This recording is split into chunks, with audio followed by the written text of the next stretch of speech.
ReconAthlete.com podcast is brought to you by Longman ATX and Kreitz Market. Mm-hmm. So what do y'all think is going to happen this weekend? Y'all think UT has a chance to win or no? Man, We're trying to avoid that. We're trying to avoid that. Come on, UT fans. Man, we got battered Longhorn syndrome, man. I think everybody's going to beat Texas now.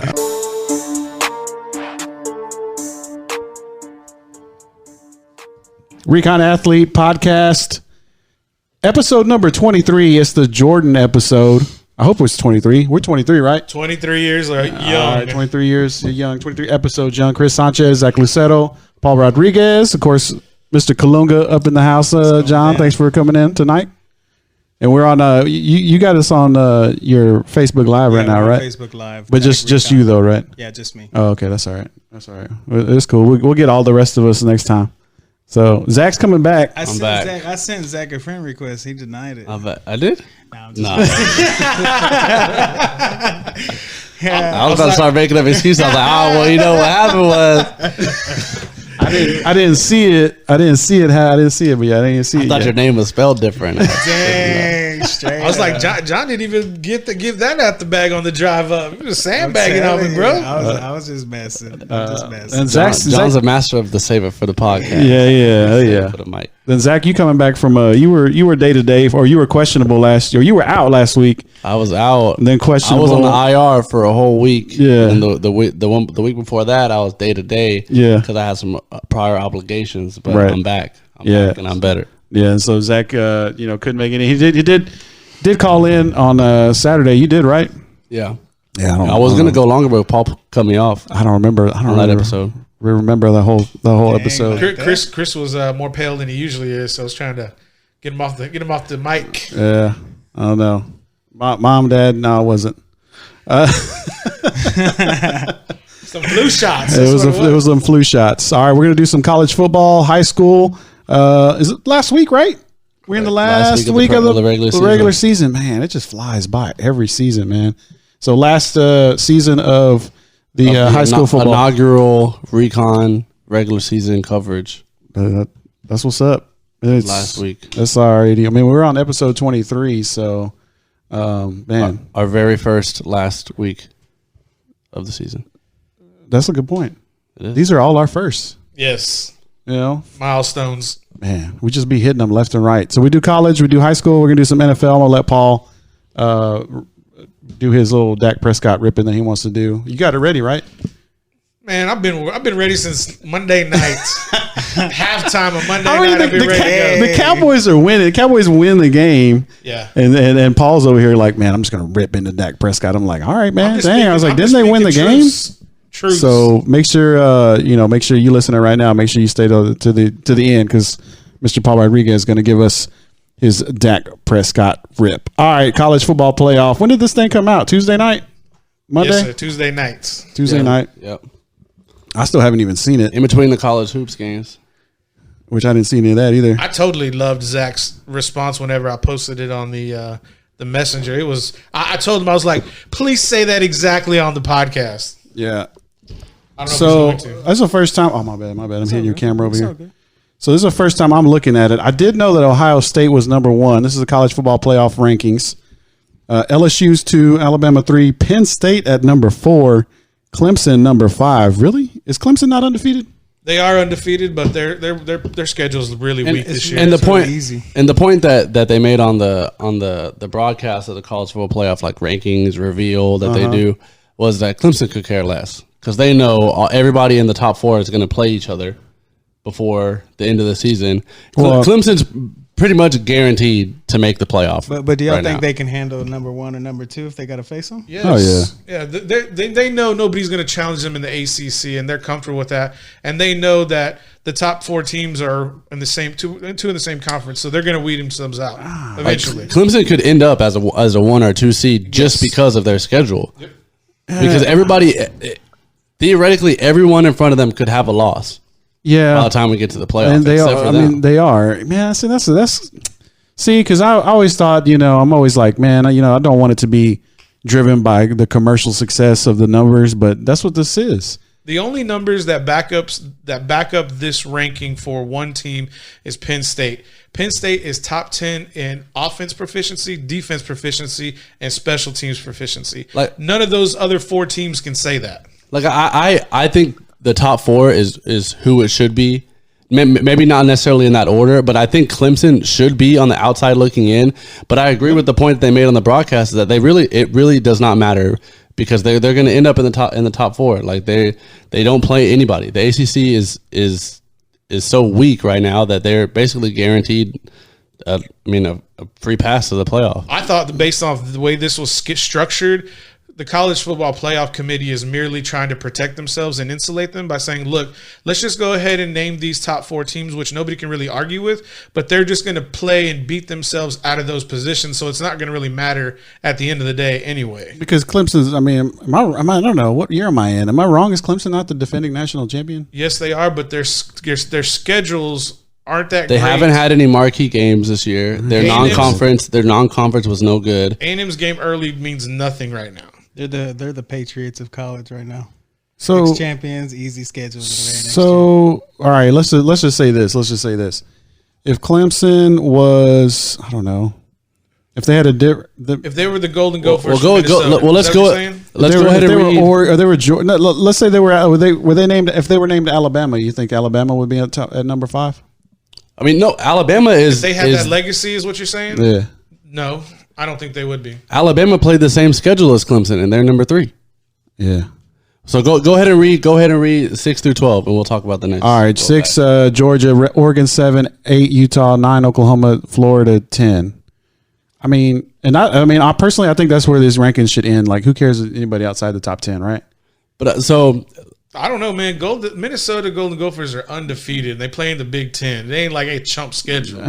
We'll get to that, but let's stick with 6 to 10 because I feel like Zach's got something to say here. See, cause I feel like if Oregon hadn't played Auburn in the beginning of the season, they would be sitting where Clemson is. Because they're basically the same thing as Clemson, where they play in a weak conference. If they were to just stay undefeated, they'd have a free pass to the playoff. But they played an Auburn team, which, in my opinion, is so much better as a fan and as like just a fan of college football, and should be taken into more consideration when you see these rankings and stuff, that they're sitting where they are instead of where Clemson is. But they've played the same type of schedule. They're in the same type of conference as Clemson. They're not going to play any more marquee matchups until I guess the Pac-12 championship against probably Utah. But I mean, that Auburn loss is the only thing holding them back from being in the same spot Clemson's at. Yeah, they got Arizona State, Oregon State, and then the Pac-12 championship. And I mean, yeah, you're right. I mean, it was that Auburn game, and it was a game that they should have won. Right. It was a game that Auburn had to basically. They basically won at the end. It was pretty much a miracle ending. Yes. For the Auburn Tigers. I mean, I feel like Oregon was like already celebrating with like 4 minutes left of that game. Really just gave that game away to the Auburn Tigers, and you guys still owe me pluckers for that. But and I think it left a bad taste in everybody's mouth about Oregon, because like that was the game, the first week of the season that everybody watched and everyone saw Oregon get beat.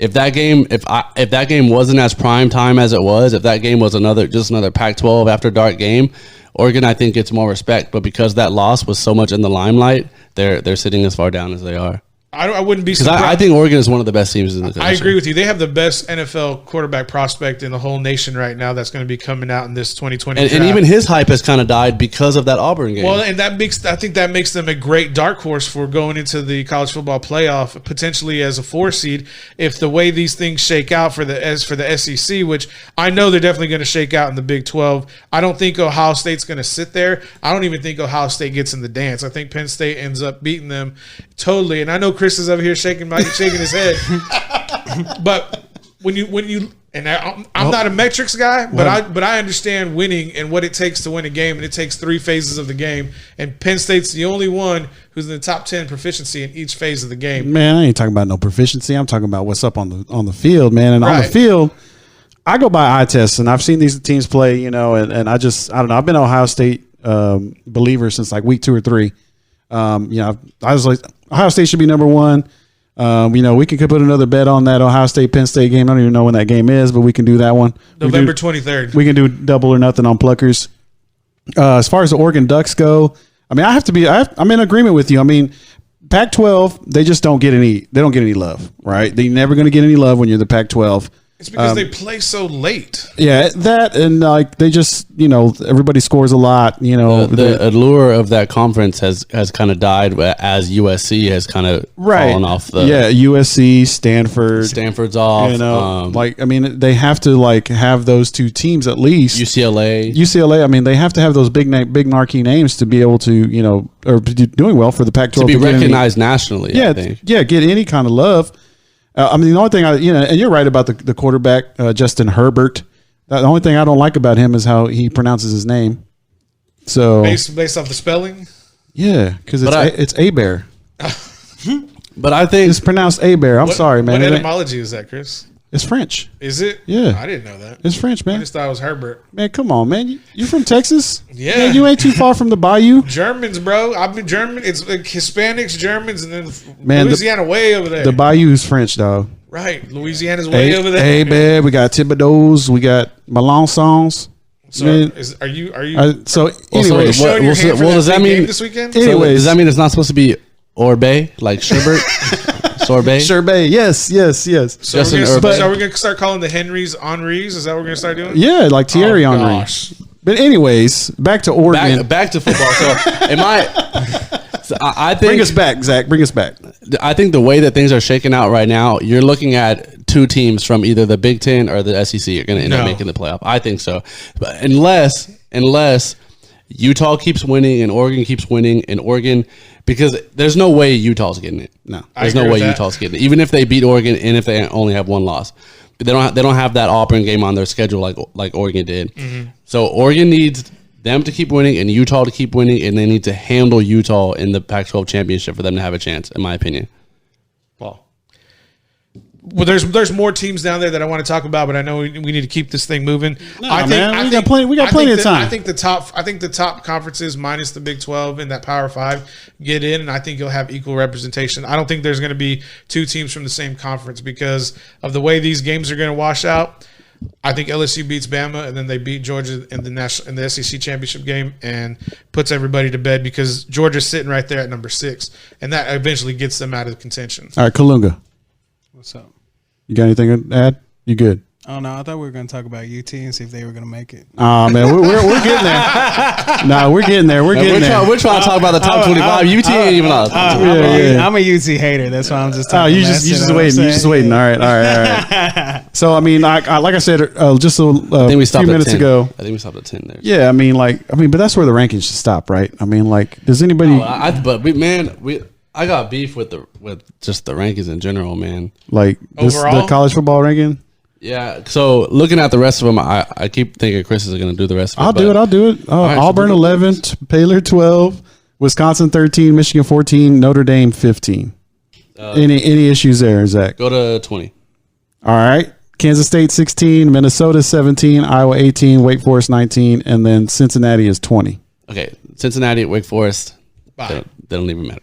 But so the reason that I got so upset with this yesterday in the group when they said that Ohio State is over LSU as the one. LSU is Ohio State, but playing better teams. They're doing the same thing. Their offense is lighting people up the way Ohio State is. They have an elite edge rusher, Chase Young, and then Clavon Chason for LSU. They're the same teams, but they're playing different opponents, better opponents, and they're in a better conference. If you're going to show Auburn the respect or whatever, to leave them at 11, the reverence, right, after the way that they've played and after the losses they've had, how can you do that to Auburn but keep LSU at 2 instead of 1 and putting Ohio State there? I don't understand that. Joe Burrow is a potential Heisman winner, a potential first overall pick in the draft. He's my leading candidate. Yes, that's what I'm saying. So all of these, if they have all of these things going for them, you're going to keep Alabama at 3 over Penn State, over Clemson, when they have played the same, if not worse, schedule than those two teams. Then why are you doing to LSU what you're doing to them? They said that LSU doesn't have any big wins, which doesn't make any sense. They have a win over Florida. They have a win over Auburn. They have a win over ranked at the time Texas. Yeah. More top 10 victories on this season than Ohio State even has matchups. And top 25. And the college football playoff committee has made a point to say that the SEC is the best conference in football. They've like put that reverence on that name like since the beginning of the college football playoff committee, but they're just not doing it for 1 and 2. That doesn't make any sense. I see what your point. I don't know, Paul. Are they interchangeable, 1 and 2? I would say LSU's a better team. I would say based off their body of work, but Chris has his eye test, and I get it of what you've seen. They've blown people out. I get it. I see what they've done.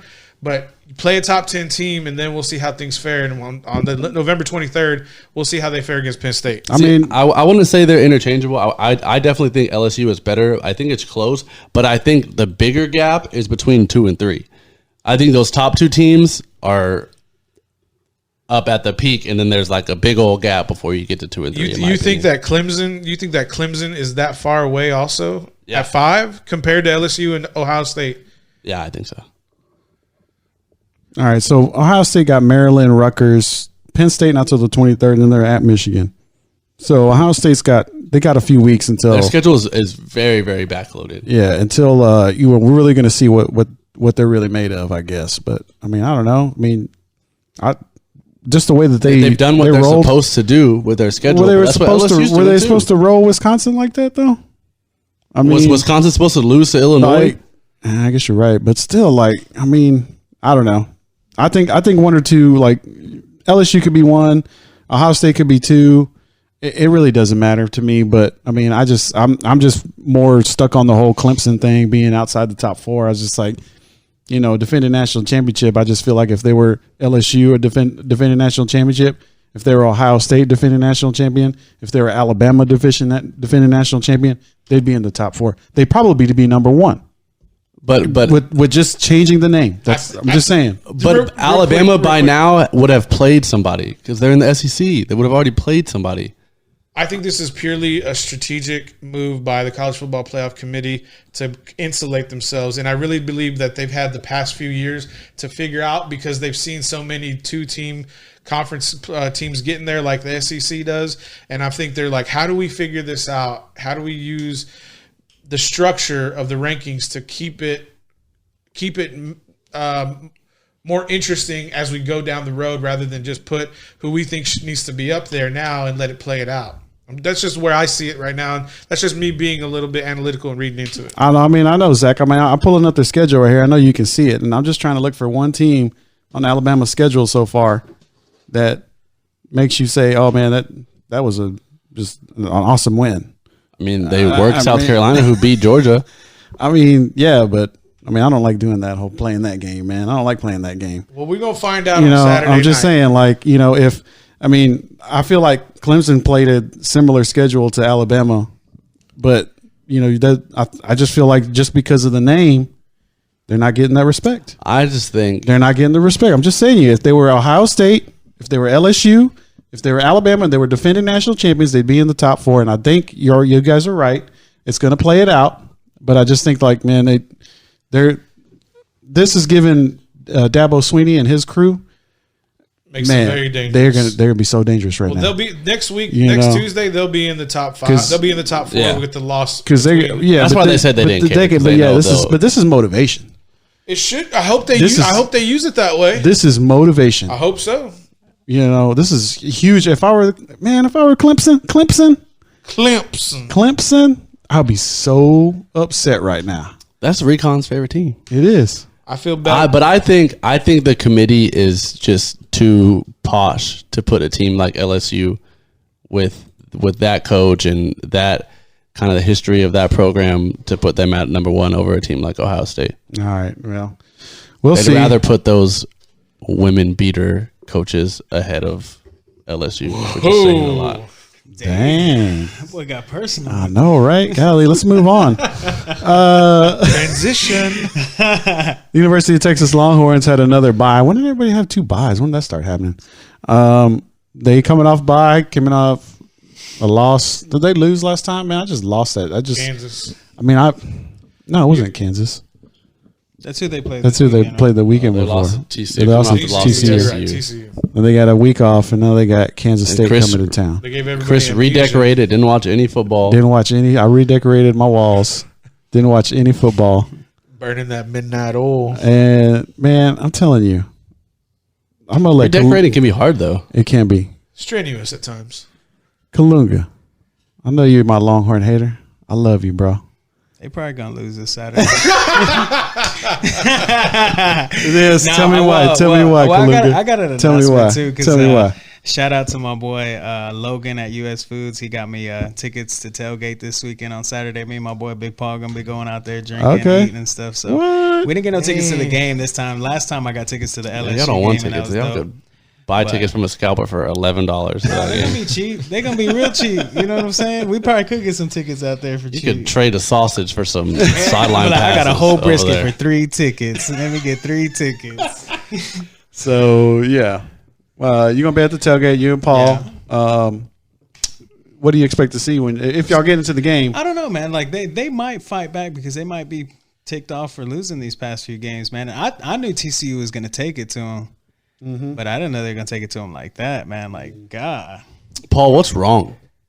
I talked about it on the other podcast. You haven't been here. I told Chris, I think all the blame needs to go to the strength and conditioning coach because I just don't think that their you think they're conditioning. getting overpowered? Yeah, I just don't think that their bodies are ready to handle the type of impacts and aggression that they're getting on a daily basis because people know they want to saw off them horns. So you think every single game. so you think you can put all the woes of the season on injuries? You think that's what, like, bottom line? If they were healthy, it would be completely different. If I had to pinpoint one thing to start looking at, I'm looking at the strength and conditioning coach. Yeah, But I mean, but that you're basically training- saying that because of injuries. exactly. See, I don't know, man, How do because you- the play calling has been How do you think the recruiting class is going to be next year for UT? they're dropping like flies, like man. flies. Yeah, well, I know that kind of sucks too, man, because all them boys. But be that's going- where Especially that's what I get. for the local guys, Princely. like right.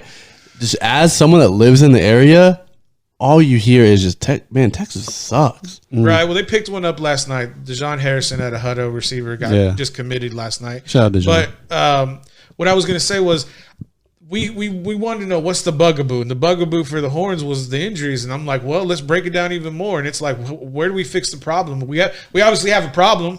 So let's identify what it is. And I'm saying, like, you Man, need to start Ohio here. State won a national championship with their third string quarterback. Right. Now, We had a potential Heisman winning I'm quarterback. not saying Todd Orlando has no skin in this game because after the strength conditioning coach, I think you need to go to Todd Orlando. And I'm like, brother, what's going on with your crew, with your staff? Man, I On think the it needs defensive to side of go the ball. all the way up the ladder, man. These are Tom Herman's people. Right, I understand that, but at the same time, that's not Tom Herman's quarterback either. It's not Tom Herman's players yet. Not yet. I don't blame Tom. Well, he just got yet. his quarterback and put him at running back. Yeah. Well, he kind He of had to because of the injury bug that's plaguing this team, and that's where I say you look at what these guys are training like, and if it ain't sufficient, you got to change it. And I'm sorry, I know coaching gets the brother-in-law deal, but look, you're here to win national titles. You're here to get your boys paid. Those boosters, those alum, they don't care who you hire. They want to know. They want rings. They want to go just party after a national title. Because I remember the last national title in Texas, man, it was crazy on the streets. People were like lining up at academies trying to get shirts. After the game, Chris and I and his cousin went down to the quad and walked on the drag to the co-op to get shirts. It was crazy. Y'all walked in drag? We walked on the drag. It was called the drag back then, Zach. I think y'all call it like Guad now. I think that's what it's called. It was called the drag back then, Zach, in 2006. But yeah, you're right. You're right, but and that's. But the thing. I think as one of the highest paid coaches in college football, you're supposed to win with what you got. That's true. Yeah, that's true. And I'm sorry, but that national championship team, like that was a totally different. That was led by Vince Young, probably, in my opinion, the best college football quarterback to ever play the game. I'm sorry, but I mean, I might be biased, but I mean, I just think that, you know. Yeah, but the game they played against USC was one of the greatest games, top 5 ever in the history of the sport. The game they played the year before against Michigan. The Rose Bowl. Same one. Right. I went to that game. Shout out Bird. He hooked me up with some tickets. Not in drag, dog. He hooked me up with some tickets. Me and my dad drove from Austin to L.A. Me and my dad, my mom, because we got tickets like last minute. We couldn't find no flights, you know. That's dope. But we went to that Michigan game with Vince Young. But you know, Sam Ehlinger, you know, is not Vince Young. You know what I'm saying? And he's still not Tom Herman's quarterback. I mean, he was Charlie Strong's guy. You know, I talked about this in the podcast before. I think Herman, we need to give him, or I'm going to give him another 2 years with his quarterback.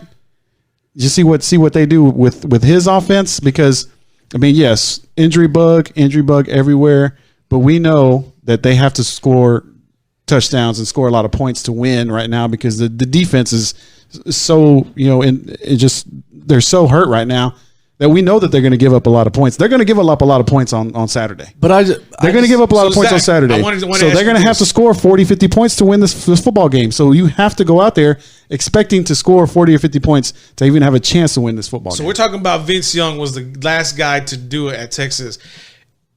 Who's going to be that Tom Herman quarterback? Is it going to be Card at a LT, or is it going to be Homeboy at a Duncanville? Because the dude at Duncanville looks dope. They need to get well, before I go there, I want to touch on the injury thing one more time. Okay. I think you can lose a close one to Oklahoma and say that's because of injuries and that's not your quarterback. But you don't lose to an unranked TCU. But you lost all your fight after that Oklahoma game. No, but I'm just saying, man, if you're Tom Herman, if you're the University of Texas, if you're getting paid what you're getting paid, if you're this Mensa, one of the best coaches, brought Houston back, all Genius this stuff, IQ, you don't lose to an unranked TCU. But it's no matter what. But it's the coach's job to get the players prepared and ready to perform, right? Right. And if they're not playing for Herman, I get what you're saying on that point. But if they're not his players, and that's Chris's argument, if they're not his players, they're not going to show up on Saturdays for him. They're going to be front runners because that's what Texas does. They front run if they're up. But if you're front running, you beat TCU. And but they got no ganas right now, bro. They ain't got no heart. Yeah. They got no fire to do that. I'm cool with them not having no heart, because when they play Texas Tech, I'm kind of hoping for that dub. You know what I'm saying? You're just waiting to throw tortillas, bro. I want to throw some tortillas with all kinds of brisket in it, chorizo, everything. It's gonna be King Colunga, Christ, business cards in each taco. I'm gonna be flipping tacos on the sidelines. I ain't even tripping. All right, but going back to Paul's question. Yeah, they need to give him a chance at quarterback. If you've listened to any of like the media about him and talking to Tom Herman, Jackson from Duncanville, right, is been talking about how he has the capability to play multiple positions. That dude's ready to play after his junior year at the college level. But he needs to play at quarterback. Yes, agreed. But because that's the last thing you want to hear. The last thing that Roshan Johnson wants to hear right now is about the possibility of him playing running back next year, because he wants to play quarterback. What's that boy's height and weight? Huge and heavy. Like 6'3", yes. 200 pounds. They haven't had a big quarterback in a minute. No, but I honestly don't know if they're going to give him the chance. I honestly do not know. Really? Because I think they are that interested in Hudson Card and are that sure that he's going to be the guy, that they're bringing Jackson in as an athlete. Take the politics out of the game, and go get the dubs. Just do it. Because if you just look at the depth chart with him coming in, you have Sam Ehlinger coming back.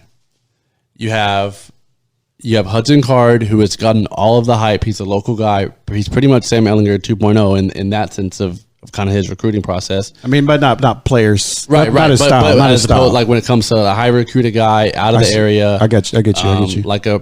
His family has helped a lot in the recruiting of other players. I get you. And then you have Roshan Johnson, who they owe a lot to. Mm-hmm. So who's the next one to get kind of that? Where else can you play kind of treatment? It's Jaquindon Jackson. Yeah, and that kid will transfer. He will transfer because he's that good. Yeah, Tom Herman, you want to stay quarterback at the University of Texas? You know the right decision to make. Will you do it? We'll find out. I think the right decision right now is to give everybody a fair shot at it. I know, Sam's probably coming back. I mean, he's not NFL ready. I don't know if he'll ever be NFL ready. I just don't see that in him right now.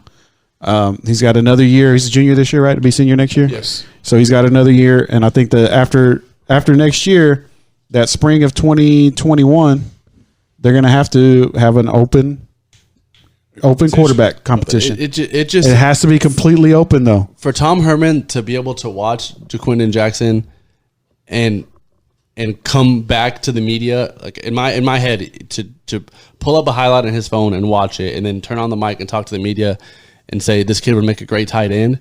Yeah. How could you say that? Yeah.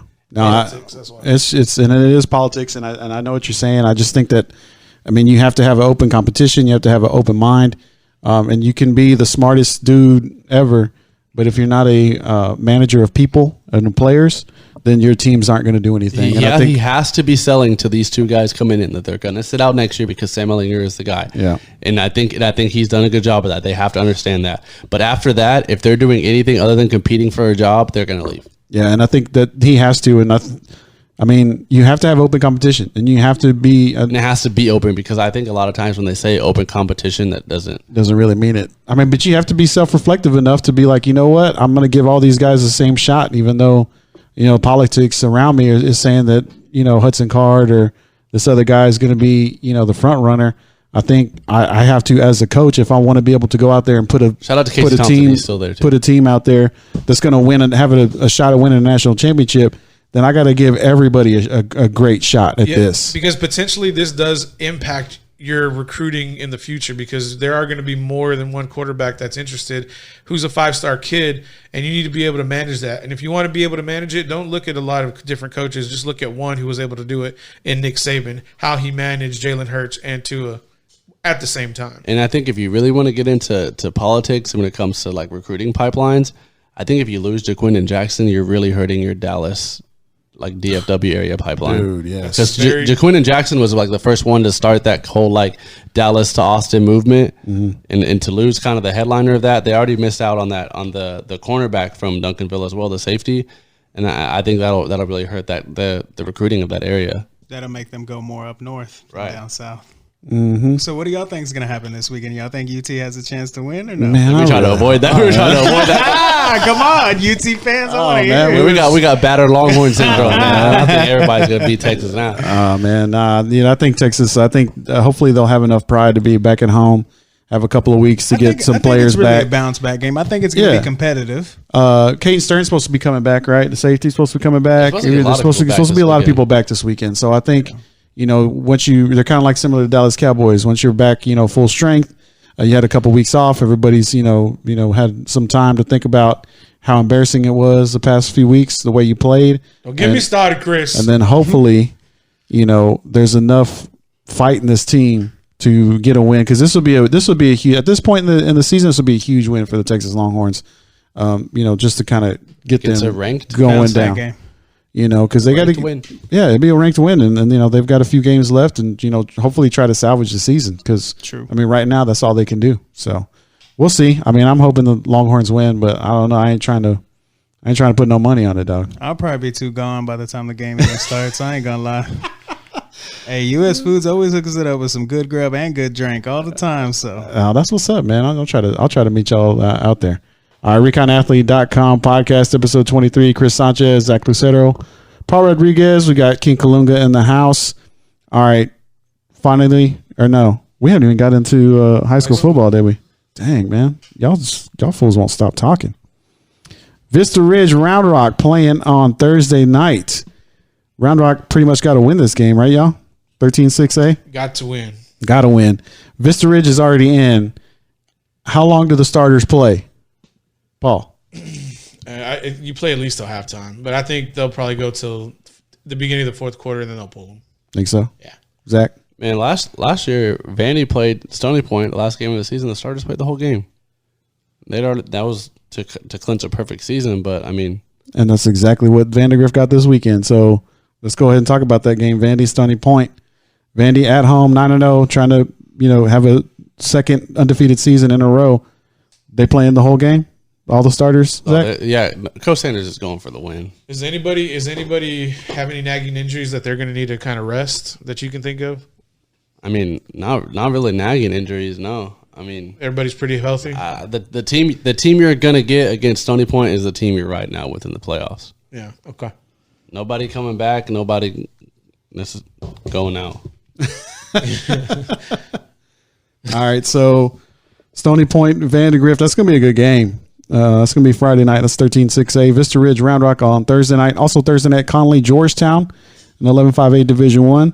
Lehman, Aikens in 25-6A. And then Reagan and Lanier on Thursday night as well. See, Travis McCallum on Thursday night. So, man, I might have to check out that. I don't know, because that Conley Georgetown game seems pretty interesting to me. Georgetown, I mean, I know they're in, but I mean, Conley's trying to be playing for some pride at this point, and I would like to see what Conley looks like going into their offseason. They still got a young team over there. Mm-hmm. Coach Cecil got a lot of young dudes, and then Vista Ridge Round Rock will be a fun game. All right, Friday night, Cedar Ridge, Westwood. Cedar Ridge. What y'all think? They're in the hunt. What y'all think? I mean, they gotta pull the W. Think Westwood got enough to win this football game? But is Westwood out? I don't know if Westwood's out. I think we did the math last week, and they need a lot of help to get in. I think as far as the where better to start than helping yourself. Yeah, as far as the who be whom, I think Westwood's pretty much out of it. But yeah, I think Cedar Ridge Westwood game, there'll be a lot of points scored in this game. All right, Stony Point, Vandegrift, we already touched on. Manor, Cedar Park. Cedar Park. Both these teams are in the playoffs already. I mean, if you're Manor, you want to go over to Cedar Park and win a football game, but it's kind of tough. Like, how much do you play your starters? Like, how much do you get your team ready for the playoffs? If Cedar Park is up big in the second half of the game, you may see the starters pulled in the fourth quarter, because they may just concede. Both sides may just concede and say, okay, we know we're both in. Let's just stay healthy. Let's let the seniors get some time. Let's make sure our star guys, get healthy if they have a little bit of, trouble healing up. But that's the way I see it. But Cedar Park is not going to lose the game. If they're in a tight game, it's going to go 4 quarters. So, we're going to have some weather come in too. So it'll be like 40 degrees that night. I mean, it is Cedar Park senior night, so I think that'll play a little bit of a role in kind of who gets into the game. But just kind of knowing the coaches and the teams in this area, like, these teams go after the win. Yep. Like you really don't see a lot of, like, I know when you see like some of the Allens and the North Shores and those big huge programs like that, you'll see a lot of resting starters. But like in this area, like, I don't know if Austin area, like Central Texas area high school football is established enough that these teams are so deep like that. These teams are just going for wins. So I think that's going to happen first and foremost. Yeah. So it's interesting because I think if you're a team that's already into the playoffs, I don't know. I guess you're right, Zach. That's a good point. A lot of these teams are just trying to get dubs before they go into the playoffs. Really, you're just trying to do this in order to get some momentum. You don't want to be limping into the playoffs, So let's see. I'm looking at Cedar Ridge, Round Rock. Cedar Ridge beating Round Rock. So Round Rock wins and they're in, right? They're 4-3. Yeah, they'd be put them at 5. And if Cedar Ridge wins, they would be in. Right. So Cedar Ridge and Round Rock. So Round Rock wins, Cedar Ridge. They need Cedar Ridge to lose. Yeah. In order for them to. That 13-6A is like real cloudy for that 4th spot, and it's basically we're going to be watching. We'll be watching those scores as they come in, but we'll know definitely in the morning who's going to lock up that 4th spot. Yeah, because then we got Round Rock beating Westwood. If Cedar Ridge loses, we'd have Westwood beating Cedar Ridge, and then Cedar Ridge beating Round Rock. So then we'd have to go through all that whole, points and stuff like that. And that stuff gets all convoluted. It gets crazy. And nobody in this podcast is smart enough to do that anyway. So. Yeah, now we need Alan Galbraith to get up in there. Rouse Hutto Friday night, 11-5A Division I. We got Bastrop and Glen, Marble Falls, Cedar Creek, Eastview, Elgin, Brenham, Weiss, Hendrickson, and McNeil. That'd be a pretty fun game. Who do y'all think wins that one? Do y'all all agree Hendrickson? Yeah, I do. I don't. You don't? I know why Chris doesn't, but yeah, I think Hendrickson's. I think McNeil's. I think they're like Chris saw McNeil play in the scrimmages and he didn't.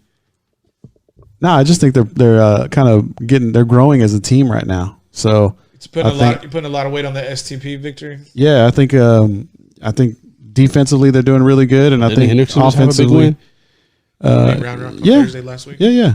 No, they did. No, you're right. But it was a very questionable victory off of certain call. But you know. But I was just saying, I don't think it's hands down like Hendrickson is going to think you're going to blow him away. I mean, would you putting a line on this or what? Am I getting any points? Am I getting any points? I would say Hendrickson by 7. I'll take that. What y'all wagering? Talk about I'll take that. Yeah, we'll talk. We'll let everybody know. Yeah, we ain't shook nothing. I don't know what you're doing. You're probably trying to instigate, Paul. Always trying to get some sort of bet. Paul is a degenerate. Y'all need to Zach ain't whack. Somebody needs to take Paul's phone away on Sunday nights. That's all I'm saying. Yeah, Paul's baby. a degenerate. I did walk away from DFS. I will say that. Shout out to Snoop. Snoop ruined Paul. Westlake Bowie, Lake Travis Anderson, Del Valley Hayes. That'll be a fun game. Crockett Dripping Springs, and then Seguin LBJ. We talked about 13-6A and their playoff implications. 25-6A, Lake Travis in, Westlake in. Hayes in? Hayes is in. Even if they're done, right? Yeah, no, Hayes plays Del Valley. Plays Del Valley. There's a certain matchup in that game I'm really curious to see. It's going to be DB Paelli for Hayes going up against Caleb Burton for Del Valley. So that'll be a really interesting matchup and see how they go head-to-head. All right, Anderson and Bowie both sitting at 4-3. Anderson's got Lake Travis. And Bowie got Wesley. Yeah, ain't happening. Sorry, Bowie, but it ain't happening. Bowie's gonna be good next year. Del Valley, Del Valley gets. Can they? No, man. They can't sneak in. No, because Anderson and Bowie, they're probably gonna. I mean, I don't want to say they're gonna lose. Del Valley only has 3 wins in the district, don't they? Yeah, but that'll put them at 4-4. But doesn't Anderson have the tiebreaker over Del Valley? Did they beat Anderson, Del Valley, and Bowie? I don't know. I have to look. Man, come on, man. You're supposed to be doing this stuff for me, bro. Come on. All right, so now that we've gone through all the games. Well, my computer died, so I'm like working off a phone right now, so just heads up. I'm the host here, man. Come on, man. Now that we've gone through all the matchups, where y'all going? So Bowie, hold on real Anderson quick. lost to Bowie. Del Valley lost to Anderson and Bowie. So they're out. Okay. I think Anderson's going to lose, and they're still sneaking in on 4 spot. Man, Paul, you got some thick glasses. All right. I know. Thank you. Jeez Louise. All right. Where we going? So Thursday night, if I make it out, I'm going to definitely try to check that Round Rock Vista Ridge game. Friday night, Zach going to be at Vandegrift. And Paul? I'm Latonia? No, man. I might do the Lockhart game, but I want to see that Del Valley Hayes matchup. That's just kind of really just curious. I haven't seen Del Valley play all year, so I want to get a snapshot of Caleb Burton and crew before next year. So either Lockhart or Del Valley, Chris. No, I'll be at the Lockhart game for sure. Okay. Kalunga be there. We need the dub. If we get the dub, we're in. If we lose, we're out. Oh, that's nice. I mean, this is a riveting podcast. Cedar Ridge. I mean, hey, it was until we got to y'all asking me questions. Making up your mind. Cedar Ridge, Westwood, possibly. Maynard Cedar Park's a possibility, and Henderson McNeil's a possibility. I guess maybe Cedar Ridge, Westwood, because that's the one that's got some playoff implications. Maynard Cedar Park doesn't. Yeah, I think you could take that one out. They're in. Henderson McNeil doesn't either. I mean, I think it's a better game than Cedar Park Manor. Yeah. So I think it's between those two. So Cedar Ridge, Westwood. What do you think about the two that McNeil. Chris is considering? What do you think? So I got the Cedar Ridge and Westwood. What's the other one? McNeil Henderson. McNeil Henderson. I go the Westwood game. All right, say what's up to RJ Martinez. I say what's up to RJ. That's my boy. Man, all them S's full. Zach, where'd you go to school at, bro? I went to Henderson. Yeah, he's from the hood. Pflugerville Hendrickson is what they call it on like Fox and stuff. Yeah. Hendrickson's, that's what's up. A lot of talent coming out there. All right, so we'll find out. Y'all can listen to Fan Stand ATX. Shout out to Snoop Daniel, Casey Johns, and the crew on Friday night. See where everybody's playing at next week. We'll tweet it out too on Recon Athlete at Recon Athlete on Twitter and on Instagram and Facebook. All right, let's move on to NFL. All right, if you've put up with about 45 minutes of us rambling, now's the time for Mr. Paul Rodriguez. Tell me why Dak Prescott should or should not be the Dallas Cowboys. If you've already said it, we're muting your mic. Quarterback. Mute my mic. Look, Dallas Cowboy had a great victory last night. Dak Prescott, son, why does it take you 3 quarters to get started in this game? I don't understand it. The defense came out, had to save your rear end in the first play when you throw a pick to Bethea, and I know you're not looking off of that RPO because he threw it right to him. So that's just the first thing that got me really hyped about that game. Shout out to D-Law and Quinn for getting the stop and holding, the G-men to only 3 points. The game doesn't even get started without Dak, without Zeke running the ball, grinding out 124 or 120 plus yards rushing on the game for that night. But Dak Prescott is great. And I think that's what keeps us moving down the line at times. But for the majority of this argument, 70 to 80% of the time, he is just average. He's a 4th-round quarterback. So tell me why you have a 69% completion rate. You're 4th in passing in the league. You have 15 touchdowns, and you have 8 picks, the same amount of picks that you had last year. You're trending to have 13 or 14 interceptions, and you're going to have a 2-to-1 ratio for touchdowns to picks. And to me, that is just not a sign of success. And I know we had that great, I think it was like a 36-yard touchdown late in the game to Amari Cooper on that slant pass that it was a beautiful ball. It was on time. It was where it was needed to be, and it was a touchdown. But gosh, we need that in 4 quarters, because think about how great the Dallas Cowboys could be if they played 4 complete quarters on offense and defense. And right now, I'm just not seeing it. The defense has gotten better, but Dak Prescott, it's time to get paid. And if you want to get paid, you should have signed the deal earlier in the preseason before the season started, but you didn't take that $30 million. And now Jerry Jones is looking at you and saying, you know what, we're not going to pay you the $40 million. We'll just find somebody else. Zach, you got anything to say about that? Man, if they took out Yak from QB's passing stats, we wouldn't even talk about Dak ever. Ever. That's yards after catch if you don't know what that means. Okay. All right. Tell us why. I mean, because that's what he relies on.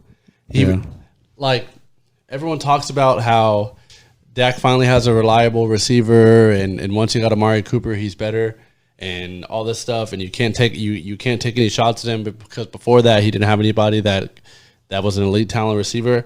What Amari Cooper is really good at is running after the catch. He's elite at running after the catch. That's why Dak Prescott has looked better, because he's not only an elite route runner, but he's elite with the ball. And that's what turns all the dink and dacks into big plays is having an elite receiver to do something with the ball after that. If you look at Aaron Rodgers, you look at Tom Brady, you look at any Drew Brees even, they're throwing people open. He's throwing to open places. He's throwing the ball, pushing the ball down the field, not to wide open guys, but he's making throws downfield. I think there's a difference between making throws downfield and throwing the ball downfield. I mean, because when Dak goes deep, he throws the ball down the field because and hopes the guy that runs under it. Right, and because they've schemed somebody open, or there's someone, Amari Cooper beat somebody off the line. When you see Aaron Rodgers and these guys make deep throws like that, not on Sunday, I know. You knew I was about to go in. Make throws like that. They're putting the ball where only their receiver can catch it, which Dak does a good job of within 20 yards. But they're doing that down the field, and I think that makes a big difference when you talk about that. Yeah, I think I've talked about Dak Prescott's inefficiency before, and I mean I know I brought it up on this podcast. I was just my frustration with him a lot of times is he misses easy throws. I mean there's these little 10, 15 yard passes that behind the guy, too high, too low, and the guy's open, so he doesn't even have to like Zach said, throw the guy open. He just needs to make an accurate pass. And a lot of times he has issues with doing that. And so, and that's what great quarterbacks do. Great quarterbacks make those throws because they're open. Like, oh, that's what they're going to give me? I'm going to make that.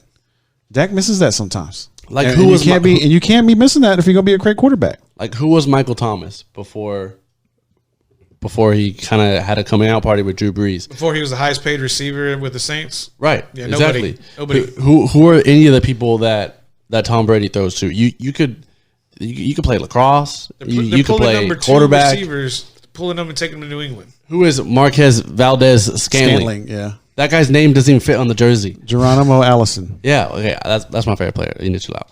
But like, who was that? Who was that dude that looked like me for the Packers? Who is that? He's a wide receiver at Packers. Oh, What about Lazard? Who was Lazard for one game? Exactly. Before that game, who was he? He didn't have. They didn't have a undrafted free agent at Iowa State. They didn't have Amari Cooper for those games. You know what I mean? Like they have, like Devontae Adams came back and they lost. Like you can argue that Aaron Rodgers is forced to spread the ball out more when he has these other guys, and he's doing it better. You shouldn't rely on you shouldn't use the excuse of, oh, we don't have an elite receiver to say why your quarterback's playing bad. That doesn't make sense. I want people to understand one thing. We are not talking about the Cowboys being a good team. We are talking about the Cowboys being an elite team, and that's where that's the threshold. Dak is a good quarterback. I think he's an average to above average quarterback. But if you want to win Super Bowls and y'all want to party like it's 1995 and 1992 and 3, you have to have an elite quarterback to make the throws and be consistent, and not a quarterback that got jumped at spring break. Right. And so I know his QBR is second behind the MVP leading candidate, in my opinion, Russell Wilson. But look, the egregious throws that he throws at the wrong times are exposed so much higher because they come at bad times. And that's that's the situation I'm at right now. Is like, look, Dak makes great throws. Every now and then, he makes a lot of bad throws at the worst times to cause potential losses. And a lot of times, those turnovers that were going on and those 3 losses directly impacted the Cowboys getting behind and not being front runners like they like to play like. I think he got like PTRD. What is that? Post Tony Romo syndrome. I got post Troy Aikman syndrome. Troy Aikman. I feel like Tony Romo, because that's what Tony Romo used to do.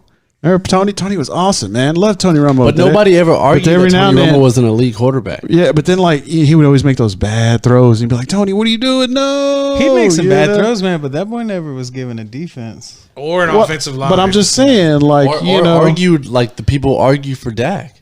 Yeah. Or like talked about paying them. Politics. Like they talked about playing. Politics. All right, so what do y'all think about Chris Sims? Like as it comes to like an analyst and like his takes and stuff like that. Really? Where's this coming from? Can you just answer the question? I don't know. Who's he for? Who's he? He works for He works for NBC. NBC. I don't know. Okay, so you don't know. Paul, what do you think? He's okay. He's average. So, I don't have. He released his top quarterbacks right now. His top quarterbacks. Chris Sims was a really okay quarterback at the University of Texas. I got a Chris Sims story when. Hold on. His top quarterbacks. Well, I'll say top. I'll go top 10. All right. Russell Wilson, Deshaun Watson, and this is right now. Oh, those are my two. Aaron Rodgers, Pat Mahomes, Lamar Jackson, Matthew Stafford, Tom Brady, Kirk Cousins, Jacoby Brissett, Dak Prescott. Is this based off of the body of work? Now. Is this based off the body of work of this season? Because this season, I didn't hear Drew Brees' name in there. That's why I'm asking. Drew Brees hasn't played. Okay, so that's why I'm asking the question. Yeah, I think it's just this year. Okay.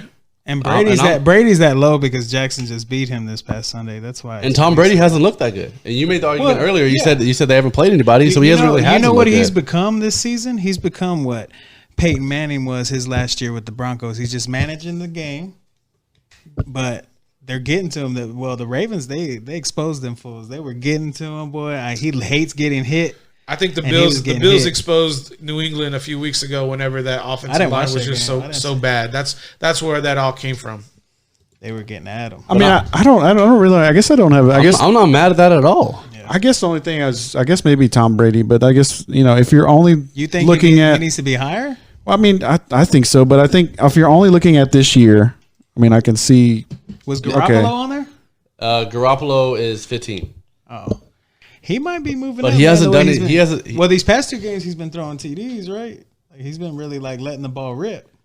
But it's their defense that's really winning the games. Their defense in their schedule that's won the game. Patriots too, though. They had the exactly. You know what I'm saying? So I don't know, man.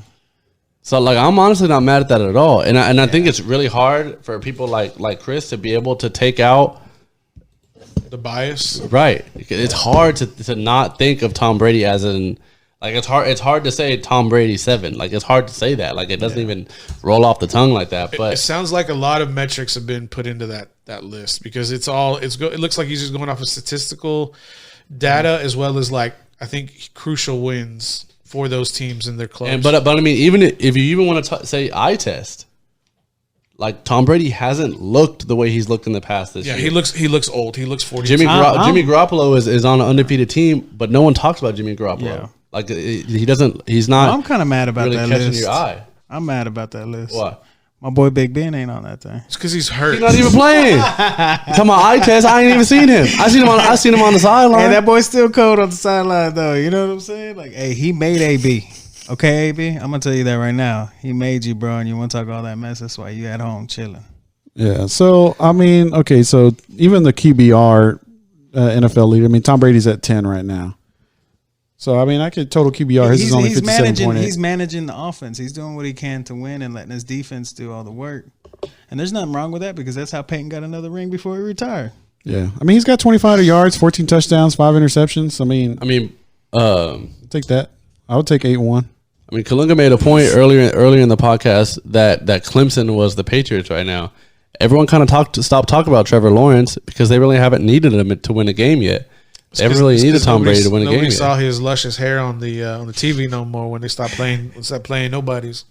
Mm. Yeah. So that Deshaun at number 2 is a really good spot, man. That boy's been killing it. He has, and man. he still has like a partial, like decent line, but they're still getting at him. But he's making things happen. Yeah, I think maybe I don't know. I guess maybe it's just that bias I got for Tom Brady right now. And I don't like Tom Brady. I don't like the Patriots. I hate the Patriots. You know, but are those other ones? Read it one more time. So all right, so he has the top 16. So the top half quarterbacks in the league. Yeah. Russell Wilson, Agreed. Deshaun Watson, Aaron Rodgers, Pat Mahomes. Aaron Rodgers. So do you think Pat Mahomes' body of work before he got injured puts him at 4?